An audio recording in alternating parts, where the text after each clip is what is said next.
Bonjour, je m'appelle Grégory Kenneth et à l'occasion de la sortie de mon livre aux éditions Macula, L'écologie au musée, un après-midi au Louvre, j'aimerais vous parler de ces tableaux de Franz Post.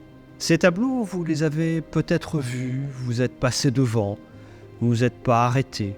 Ils n'ont rien de tout à fait exceptionnel en apparence.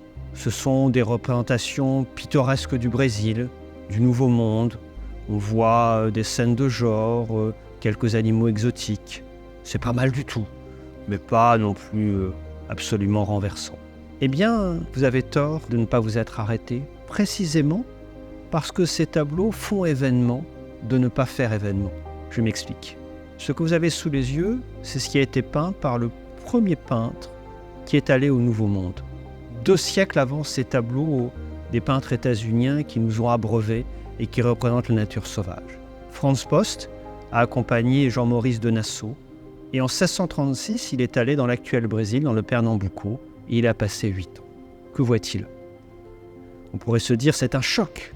Il va nous représenter une nature totalement différente, un monde tout à fait nouveau, incompréhensible, étrange, inquiétant. Pas du tout. Il représente des paysages hollandais.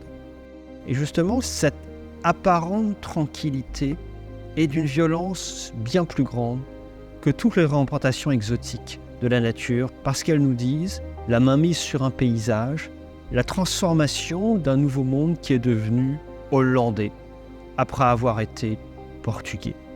D'ailleurs, les contemporains ne s'y sont pas trompés, et c'est une des raisons pour lesquelles ces tableaux qui ont été offerts à Louis XIV ont été rapidement écartés, mis de côté, et pour certains d'ailleurs perdus définitivement, en attendant qu'ils ressurgissent un jour.